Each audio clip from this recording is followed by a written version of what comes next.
Right. Rami, if I may first go to you, you have seen the ground report, and you have also seen how the both ethnicities have armed themselves to teeth. That they have used local materials to build an RPG with quite a range. And how do you see that this with this digging the trenches? How is it going to make the process of peace more and more difficult? How is the government, or how do you see the government moving forward? If peace is anywhere on the anvil.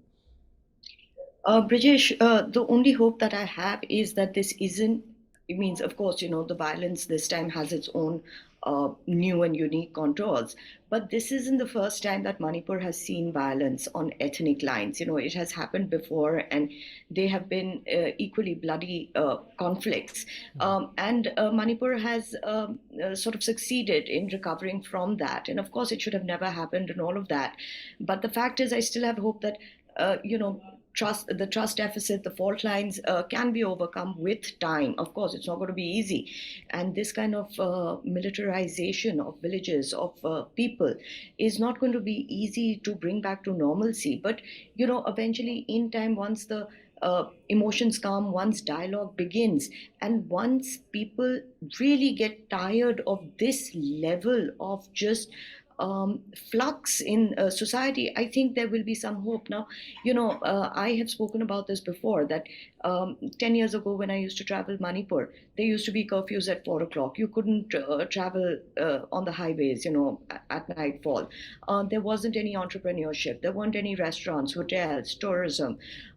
It was a very, very conflict-ridden state. And in the last 6 years, we saw certain amount of relative peace come into place, where we saw industry open up, we saw tourism open up, we saw even basic things like the amount of flights that increased, that were direct flights going to Imphal, take shape, that kind of infrastructure take shape. In my opinion, I think that is what people of Manipur are going to want to go back to as soon as possible. And that is, that kind of effort and that kind of memory is going to help them overcome this. Wherein the government is concerned, of course, the state government, people need to hold it accountable for delay in responses or delay in mitigation of this crisis. And I think that will also happen in time. I think that kind of accountability is not going to be forgotten.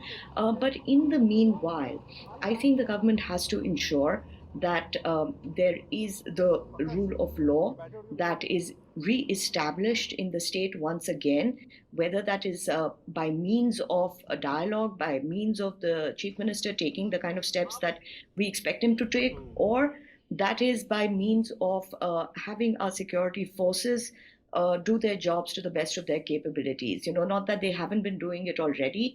They have had a great role to play, like the gentleman before me also said. There's been, Assam Rifles has communities of both the sides that it has given safe passage to, about 30,000, 40,000 people that they are sheltering even now. But that is where the state government's role will come in, to work alongside civil society and the defense forces, because rehabilitation of these people, supporting them to the best of our capabilities in terms of ensuring that they can go back to their homes, because their homes or the environment that they belong to are secure enough. And I think that is going to play a crucial role. As long as there is this sort of displacement, as long as there are incidents of violence, even if there are fewer than there were before, normalcy is going to be very difficult to come by. Yashowardhan ji, one interesting question is, that the state government, the police, and everybody is talking about, that both sides, anybody who has looted the weapon or has the weapon should surrender it, and should deposit with the state or the police or army. But with these, country-made guns and all, with if not with equal efficacy, I think 50% is still as deadly as things can be. And they are not dependent on, going by what our reporter has shown, they are not dependent on the looted weapons. They are making weapons on their own. So don't you think that this complicates the already bad scenario of thousands of guns out there in the hand of civilians?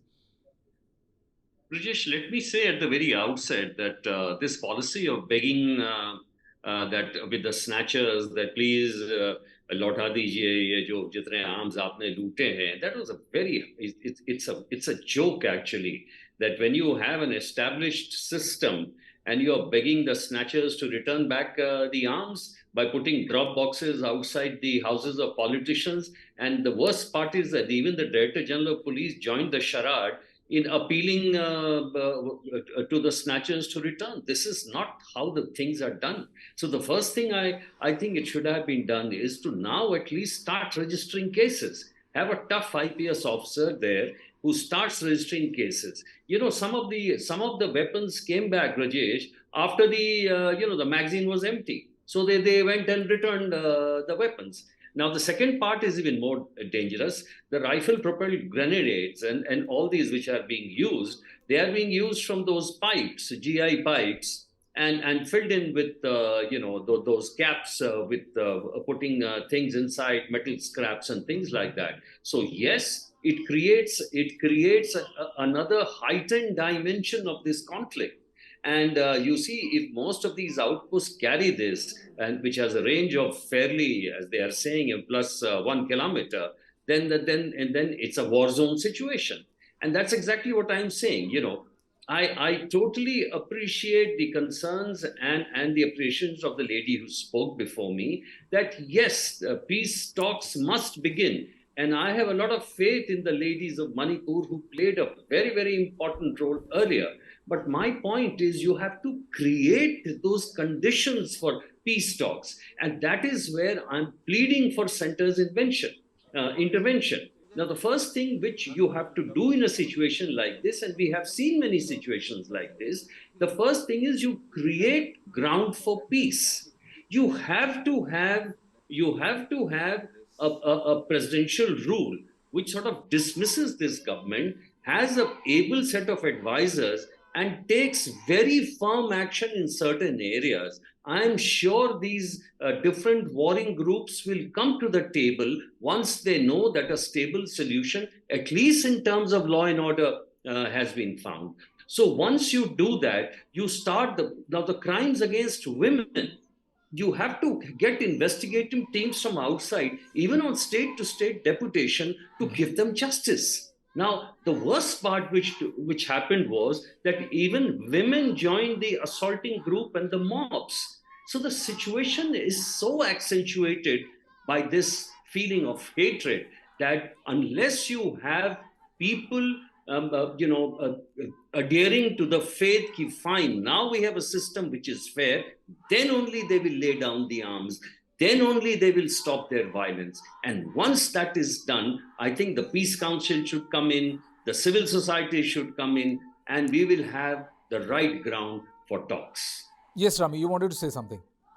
Yes, I completely agree with what Mr. Azad says. Of course, that is one way of looking at it. But, for argument's sake, the other way of looking at it also is, and this we must take into consideration, is that a lot of the weapons that were looted were old weapons. They were rusted weapons. They were double-barreled weapons. They weren't the kind of sophisticated weapons that we are seeing at this point. So there is obviously this angle that is coming to the fore of international agencies or support coming from elsewhere. Now, in my opinion, that makes for a longer case as well to bring peace back into the state, because these are obviously, as we've discussed before, these are porous borders, and, it is very difficult to man them just by the fact that, they're densely forested and they're difficult terrains. So this is exactly the reason I feel that civil society and dialogue will have a really important role, because at the end of the day, I don't think the cookies or the Meiteis, by any stretch of imagination, are against the nation. There is a conflict, but I think certain vested interests in these groups or insurgent groups that are taking some sort of tactical or even psychological support from groups from across the border don't realize the larger repercussions of this on the country, and therefore this is when civil society on the borders play a very big role, to be able to even bring these weapons back. who is going to identify who holds these weapons? Of course, like I said, the security spectrum has a big role to play in this, but we have to rest some responsibility on civil society as well. Like I've taken the example of NLFT in Tripura or the Jamaatiyas on the borders of Bangladesh, who single-handedly refused to shelter or to be scared of any of the insurgents that were using their passage of way, and therefore were very responsible in breaking the back of insurgency in these states. Or the Kachin women who became informers, or not even sort of formal informers, but ensured that they informed any sort of trafficking, any sort of passage of way, or any sort of shelter any other villager within their community was offering to these armed militants. And I think that is the role that civil society will have to also play to ensure that peace comes back. And that is my limited comment in addition to what Mr. Azad said. But Rami, one thing which is pretty much evident, after every passing day, there's hardening of position. Be it Cookie or a Maiti, you see that there is a complete hardening of position. Nobody is willing to cede an inch, come what may. And how do you see then the role of the civil society? It has been completely absent. We talk about role of women and all, but certain pictures, certain visuals which came out where women were seen egging on to commit certain things, it was heartbreaking. So I mean you seriously think that that civil society still has a role to play, or you think they will come Absolutely, long after the scenario? absolutely. Absolutely, Brajesh. I obviously share your sentiment on this. It was very heartbreaking for me because I find women of the Northeast really an example to women in the rest of the country. They've always been at the forefront of making decisions and implementing those decisions. Having said that, losing hope in our civil society would be losing hope completely. If we cannot trust the better judgment and the humanity of people, in Manipur, if we are going to look at them from the lens of just those segments of societies who are indulging in this sort of violence, I think we will lose the case before we even start to find solutions for it.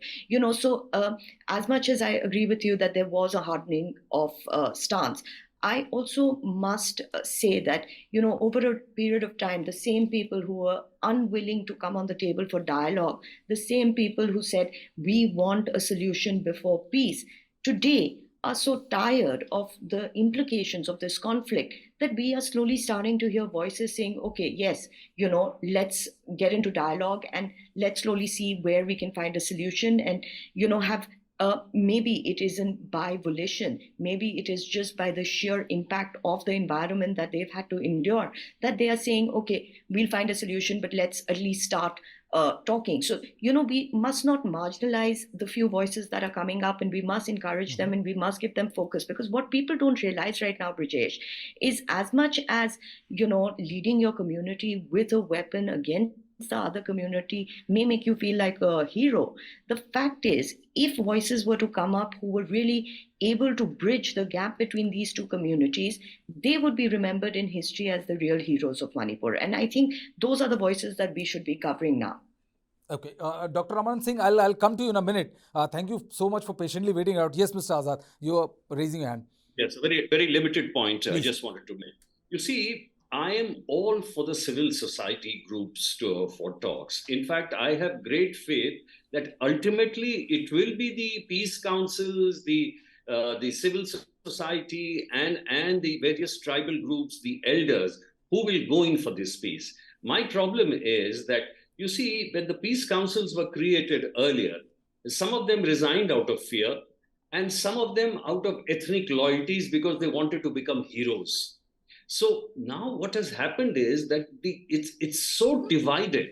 I'm not saying that don't allow civil society to. Definitely, I agree with Ramiji that this is a very, very important point. What I'm saying, while the law and order situation is being taken care of, encourage the civil society, encourage the various groups, encourage the women to get into talks. After all, I'll tell you, there have been heroic incidents of cookies saving Maitis in the hills, and Maitis saving cookies in Yeah. Imphal proper. And these incidents are so heartwarming to me. Humanity still survives. And I think this is a great lesson for all of us, that amidst this carnage, amidst this divide, there are still people who want to live together peacefully. And in that, I fully agree with Ramit. Thanks.